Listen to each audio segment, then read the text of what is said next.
Selamat datang kembali di pembahasan mendalam kita. Hari ini kita punya topik yang mungkin ya bikin Anda mikir dua kali soal begadang nih. Kita akan kupas tuntas hubungan erat dan terus terang cukup mengejutkan antara tidur dan penyakit Alzheimer. Sumber kita kali ini bab 4 dari buku Brain Power. Isinya penuh banget sama riset ilmiah terbaru. Betul sekali. Bab ini menyajikan temuan-temuan kunci yang bisa dibilang mengubah cara kita memandang tidur ya. Jadi, tidur itu bukan sekedar istirahat pasif gitu aja.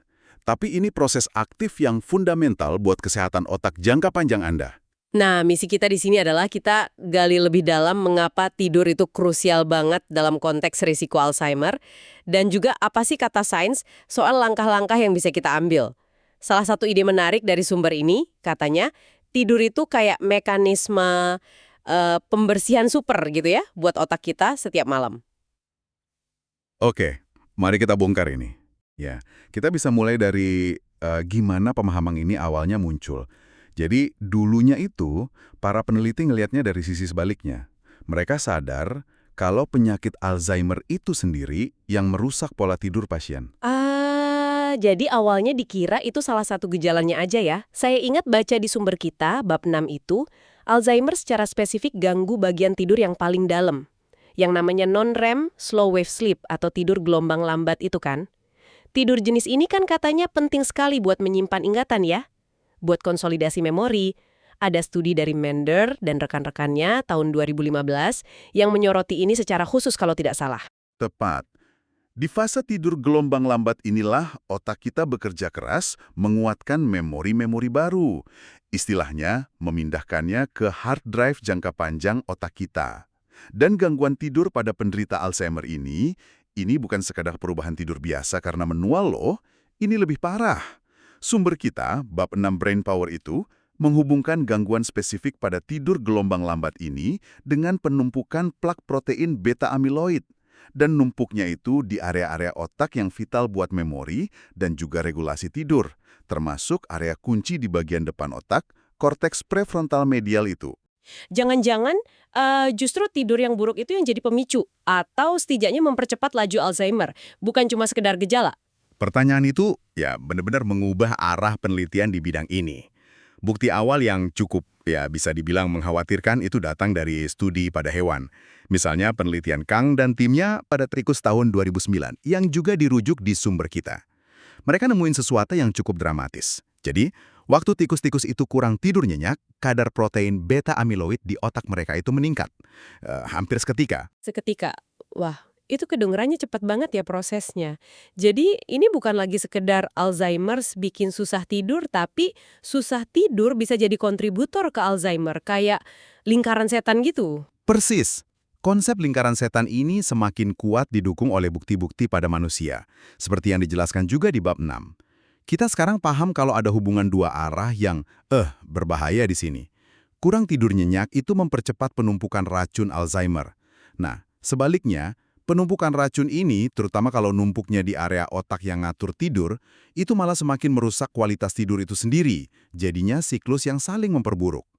Gimana persisnya mekanisme di balik lingkaran setan ini? Maksudnya apa sih yang terjadi di dalam otak kita pas kita kurang tidur nyenyak gitu? Sumber kita menyoroti dua mekanisme utama nih. Yang pertama, itu berhubungan langsung dengan penumpukan protein beracun itu sendiri. Ada studi pada manusia, kayak yang dilakukan oleh Jiu dan rekan-rekannya di tahun 2017. Hasilnya cukup mengejutkan loh. Ternyata, kurang tidur nyenyak, bahkan cuma satu malam aja, Tunggu. Cuma satu malam kurang tidur udah ada efek terukur gitu di kadar amiloid itu. Itu drastis banget ya kedengarannya. iya, satu malam itu sudah bisa meningkatkan kadar beta amiloid dalam cairan cerebrospinal atau CSF. Itu cairan pelindung otak dan sumsum tulang belakang kita. Peningkatannya signifikan secara statistik. Wow. Ini nunjukin betapa cepatnya proses biologis ini merespons kurang tidur. Dan bukan cuma amiloid aja. Sumber kita juga mengutip penelitian lain dari Holt, Lucy, dan tim mereka di tahun 2019. Mereka mengaitkan kurang tidur dengan peningkatan kadar protein tau juga. Tau ini kan rekan kejahatannya amiloid dalam patologi Alzheimer. Jadi, ya, kurang tidur itu kayaknya secara aktif meningkatkan produksi atau mungkin mengurangi pembersihan kedua protein kunci ini. Oke, jadi kurang tidur itu ibaratnya kayak kita biarin sampah protein numpuk lebih cepat di otak. Terus mekanisme kedua tadi apa? Yang terkait sama pembersih super itu? Nah, ini dia mekanisme kedua yang menurut saya benar-benar menakjubkan. Dan ini yang mendukung analogi pembersih super atau petugas kebersihan malam tadi. Ini melibatkan sistem pembersihan otak yang penemuannya relatif baru, namanya sistem glymphatic. Coba bayangkan, ini kayak sistem pembuangan limbah khusus buat otak kita. Dan kerjanya paling efisien justru pas Anda lagi tidur nyenyak. Sistem glymphatic, gimana cara kerjanya tuh? Saya baru dengar istilahnya. Jadi, penelitian yang dirujuk di sumber kita, misalnya oleh Xi dan rekan-rekannya tahun 2013, itu nunjukin bahwa selama tidur gelombang lambat NREM, ada perubahan fisik di otak. Ruang-ruang kecil di antara sel-sel otak kita itu jadi sedikit melebar. Melebar? Iya, sedikit melebar. Nah, ini memungkinkan cairan cerebrospinal, CSF tadi, buat ngalir masuk lebih dalam dan lebih deras. Gunanya buat apa? Buat membilas produk sampingan metabolisme otak, termasuk si beta-amiloid yang berpotensi jadi racun itu. Kayak proses mencuci otak dari dalam gitu. Wow, serius? Jadi otak kita secara harfiah dicuci gitu ya pas kita tidur nyenyak? Ya, kurang lebih begitu analoginya. Bahkan ada temuan yang lebih detail lagi loh. Studi oleh Foltz dan timnya tahun 2019, yang juga disebut di bab 6, itu nemuin adanya gelombang denyutan cairan cerebrospinal. Dan denyutan ini geraknya selaras sama aktivitas gelombang otak lambat yang khas muncul pas tidur NREM. Jadi kayak ada pompanya ya gitu ya, dibantu gelombang otaknya? Seolah-olah begitu, kayak gelombang lambat itu sendiri bantu memompa CSF buat kerja bakti bersih-bersih. Makanya, pas kita kurang tidur nyenyak, ya sistem pembersihan ini nggak berjalan optimal. Akibatnya apa? Ya racun kayak amiloid tadi jadi lebih gampang numpuk. Oke. Saya mulai kebayang nih lingkaran setannya sekarang.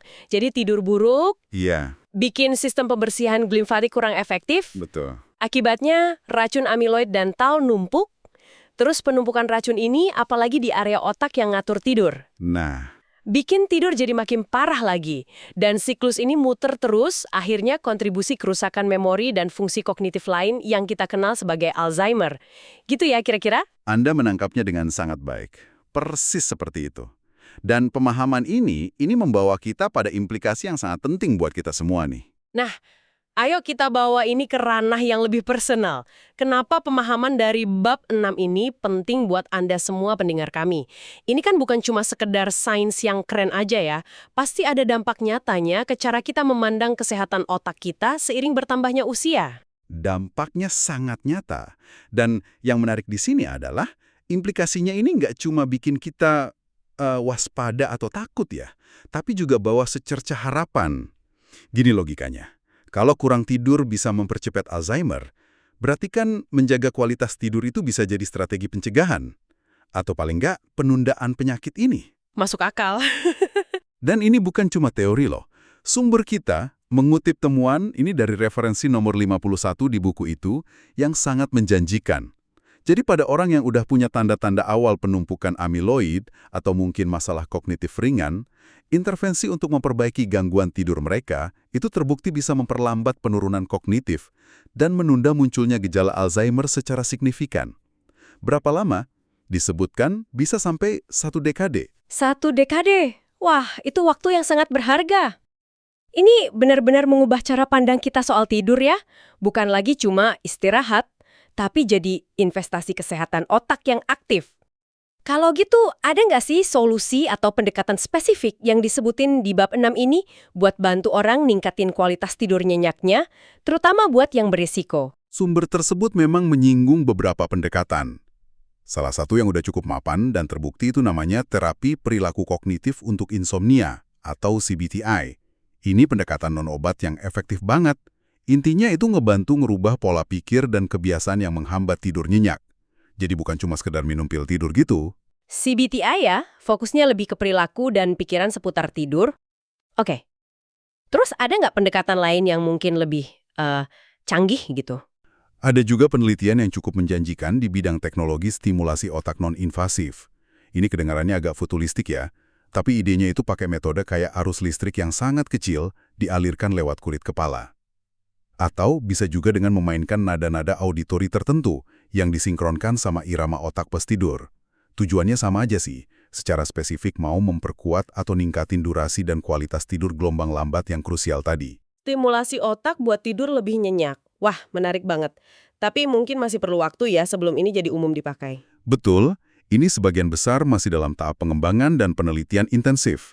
Dan ini membawa kita ke catatan peringatan penting yang juga disinggung dalam sumber kita.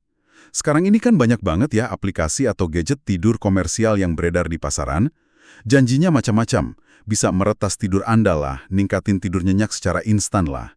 Nah, penting buat diingat, klaim dari banyak produk ini tuh belum didukung sama uji klinis yang kuat atau disetujui oleh badan regulasi resmi. Jadi, efektivitas dan keamanannya itu belum tentu terjamin. Sebaiknya kita tetap kritis ya, dan fokus pada dasar-dasar kebersihan tidur yang udah terbukti secara ilmiah. Nah, itu peringatan yang bagus banget, jangan gampang tergoda sama solusi instan yang belum jelas buktinya ya. Kembali ke dasar itu emang seringkali jadi strategi terbaik. Ini jadi ngarahin saya ke pertanyaan yang sangat praktis nih, yang juga dibahas di sumber kita. Berapa lama sih sebenarnya durasi tidur yang dianggap ideal buat bantu ngurangin resiko demensia? Ada nggak angka ajaibnya gitu? Pertanyaan ini sangat relevan ya. Sumber kita merangkum temuan dari sebuah studi observasional yang besar banget. Tahun 2021 kalau nggak salah rujukannya, sumber 55. Ini melibatkan puluhan ribu orang dewasa parubaya sampai lansia. Hasilnya cukup konsisten dan menarik. Jadi durasi tidur yang terlalu sedikit, yaitu kalau rutin kurang dari 6 jam per malam, itu jelas dikaitkan dengan risiko demensia yang lebih tinggi di kemudian hari. Oke, jadi di bawah 6 jam itu udah masuk zona bahaya ya. Terus gimana kalau tidurnya kelamaan? Saya pernah dengar itu juga katanya nggak bagus. Anda benar, studi itu juga nemuin kaitan yang menarik. Durasi tidur yang terlalu banyak, jadi kalau konsisten tidurnya lebih dari 8 jam per malam, itu juga ternyata berkorelasi dengan hasil kognitif yang lebih buruk dan resiko demensia yang lebih tinggi juga. Wah, jadi serba salah ya. Kurang tidur buruk, kebanyakan tidur juga terkait masalah. Terus berapa jam dong yang pas? Ada nggak sweet spotnya? Studi tahun 2021 itu secara spesifik nunjuk ke angka 7 jam tidur per malam.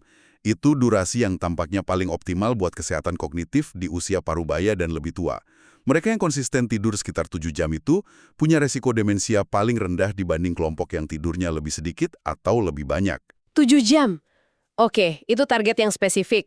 Tapi soal tidur lebih dari 8 jam tadi, itu menarik sih. Apa tidur lamanya itu sendiri yang menyebabkan masalah?